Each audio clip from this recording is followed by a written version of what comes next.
60% of breakups happen in the 18-month mark.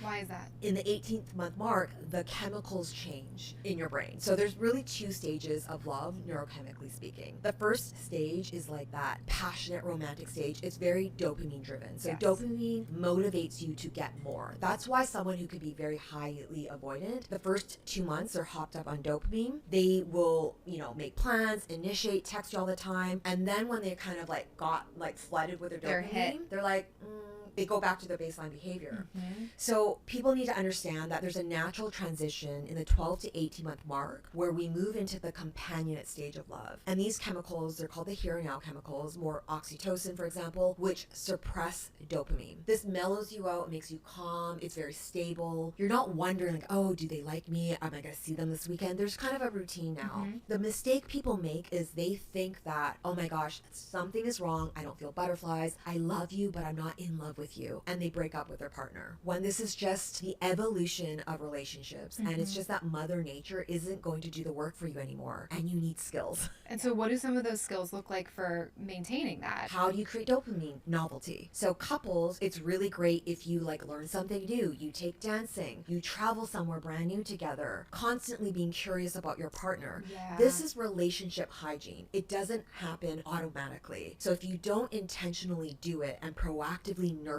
that flame, it will eventually get to this place where feels like a roommate. Interesting.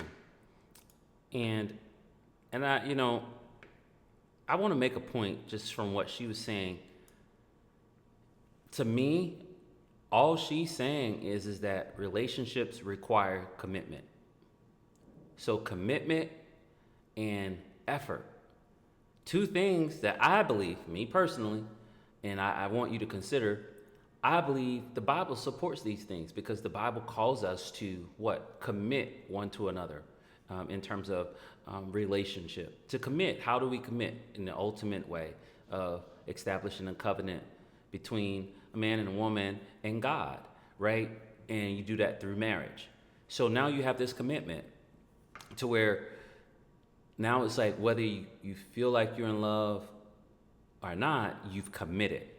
And when you don't really have that kind of commitment and that perspective of commitment, you can get to the 18-month mark, how she said, and be like, oh, I don't have the jitters anymore. But then she also mentioned something that goes on, that's, I guess, challenges, I guess it's part of the problem. The jitters, when it goes away, because, there is that initial, excitement and joy, and that comes with, so many things, right? Playing a new sport, wearing a new outfit, going on a new trip, starting a new job, new relationship, But in all of those things, at some point, it's not new anymore. But the way that you keep it beautiful, the way that you keep it fresh, as she said, is exploring, putting in effort. And the Bible supports this. When you read about, I think it's the Songs of Solomon, it talks about how he's exploring his wife, in her garden, watering her garden, eating of her fruit. All that's about exploration. And I always find it intriguing how, these experts or doctors are always literally just confirming what God is saying, even if they're saying it in different words. They're just confirming what God has already established as true. So it's not about it just simply being a honeymoon phase. It's about commitment and exploring your person. If you get to the 18-month mark, 5-year mark, 10-year mark, and I'm talking about, of course, outside of traumatic experiences, it's and you're not wanting to be there. It's only two people in the marriage, in the relationship. It's you and the person. So you have to look at those two. Let's see what he has to say. A woman can spend years trying to explain the same pain to a man who genuinely loves her. And not because he doesn't care, not because he's a bad husband, but because love and capacity, they're not the same thing. Most people assume relationship success is determined by how much you love each other. It's not. It's determined by what happens inside your nervous system when things get hard. Can you stay present when your partner is upset? Can you listen without becoming defensive? Can you tolerate discomfort without shutting down, attacking, fixing, withdrawing, or making it about you? Because the truth is this, like relationships, they do not rise to the level of your intentions. They fall to the level of your capacity under pressure. That's good. That's why two good people can love each other and still feel disconnected. That's why communication tools often fail. That's why promises to do better don't last. The issue usually isn't a lack of love. It's a lack of capacity. And when capacity is low, safety disappears. Conversations become battles. Vulnerability becomes dangerous. Intimacy slowly fades. The couples who thrive, like they're not couples who never struggle. They're couples who have built the capacity to stay connected while struggling. If you've ever wondered why some relationships feel safe and others feel exhausting, that's exactly what I explore in the books Safe and Capacity. Really easy to read, easy to digest. Because most relationship problems, they're not communication problems. They're capacity problems. And capacity can be built. That's good. Listen, again, to me, these statements are literally supporting a couple things that I personally have experienced is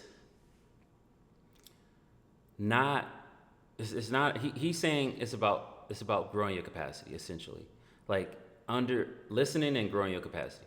At the end of the day, I believe that the Bible has already called for those who are in relationship and marriage to do this, right? Those who are in relationship who are heading towards marriage to do this, to hear one another out, to take the time to listen and to understand, and then also to, how do I want to say this? To strive to grow your capacity. And that can look different. It could be challenging. It calls for sacrifice. I just think it's important that we understand this. And this is what I want to leave you with.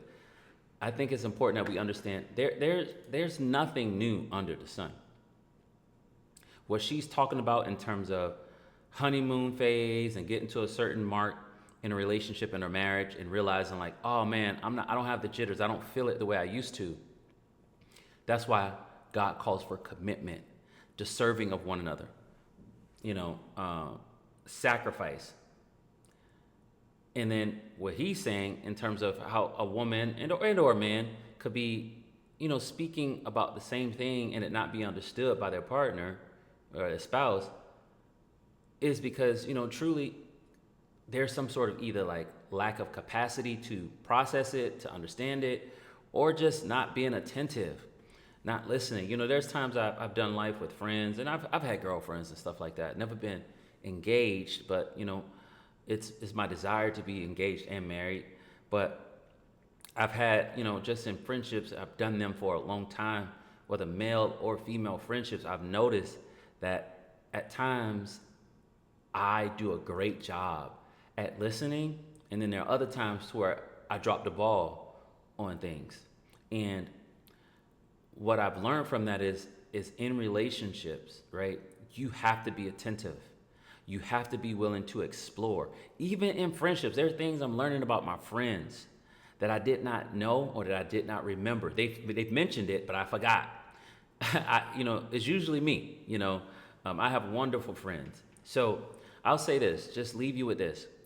There's nothing new under the sun. God has already given us a solution to the problems that we face in our relationships and to those who are in marriages, those problems that you face in marriages.